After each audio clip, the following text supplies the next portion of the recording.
ঈদ হোক বা উৎসব, যে কোনো অনুষ্ঠানেই কিন্তু মাংস পিঠার কোনো জুড়ি নেই। আজকে আপনাদের মাঝে নিয়ে এসেছি ঘরোয়া স্টাইলে তৈরি একদম পারফেক্ট মাংস পিঠার রেসিপি।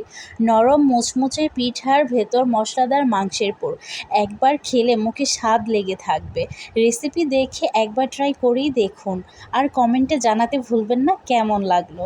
তো মাংস পিঠার জন্য আমার যা প্রয়োজন, প্রথমেই মাংস লাগবে, যেহেতু মাংস পিঠা, তো আমি মাংসটা ভালো করে কুচি করে কেটে নিয়েছি। এবার সব রকমের মাংসের মশলা দিয়ে মশলা ভালো করে কষিয়ে আমি কিন্তু মাংসগুলো এই তো কষিয়ে নিচ্ছি। আপনারা দেখেই নিশ্চয়ই বুঝতে পারছেন আমার মাংসটা কিন্তু হয়েও গিয়েছে।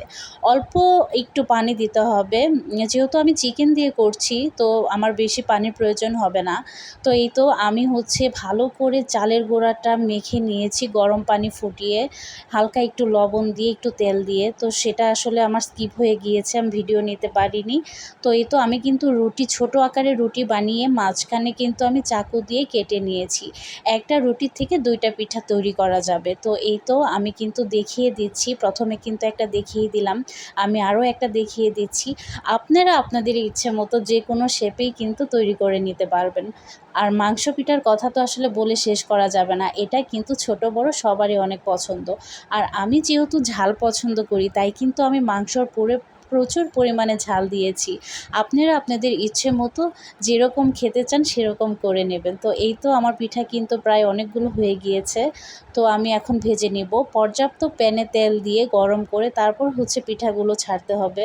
তো দেখেই নিশ্চয়ই বুঝতে পারছেন তেলটা কতটা গরম করে নিয়েছি আমি। তো এইভাবে করে পিঠাগুলো দিয়ে ভেজে নিতে হবে। অবশ্যই আলতো হাতে এটাকে নাড়াচাড়া করতে হবে। এই তো আমার কিন্তু এক পিঠ হয়েও গিয়েছে, দেখেই নিশ্চয়ই বুঝতে পারছেন। কালারটা দেখেই কিন্তু জিভে পানি চলে আসছে, তাই না? আমার তো মাংস পিঠা অনেক পছন্দ। আপনাদের কার কাছে কেমন লাগে অবশ্যই কমেন্টে জানাতে ভুলবেন না। তো এই তো আমার কিন্তু প্রথম বেশ পিঠা ভাজা হয়ে গিয়েছে, আমি নামিয়ে নিচ্ছি। এইভাবে করে আমি একটা কিচেন টিস্যুর উপরে পিঠাগুলো নামিয়ে নিচ্ছি। এতে করে এক্সট্রা যে অয়েলটা থাকবে সেটা কিন্তু টিস্যুর মাধ্যমে মুছে যাবে। তো এই তো আমি কিন্তু আবার আরেক ব্যাচ দিয়ে দিচ্ছি। এভাবে করে কিন্তু আপনারা বানিয়ে ফ্রোজেনও করে নিতে পারেন। আমি কিন্তু কিছুটা ফ্রোজেনও করে রেখেছি। তারপর আমি এভাবে করে আরও কিছুক্ষণ ভেজে নিলাম।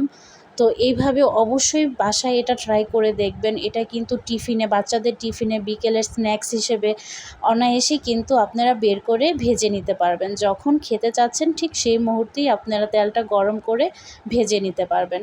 এই তো আমার পিঠা কিন্তু ভাজা হয়ে গিয়েছে, দেখেই নিশ্চয়ই বোঝা যাচ্ছে কতটা মজার হয়েছে। মাশাআল্লাহ, আলহামদুলিল্লাহ, অনেক বেশি মজার হয়েছে পিঠাগুলো। আমি কিন্তু কিছু ফ্রোজেন করে রেখেছি, সেটাও দেখিয়ে দিব পরে কোনো ভিডিওতে। এই তো ছিল আমার আজকে পিঠাপুলির আয়োজন। কার কাছে ভিডিওটি কেমন লেগেছে অবশ্যই কমেন্টে জানাতে ভুলবেন না। সবাই অনেক বেশি ভালো থাকবেন। আল্লাহ হাফেজ।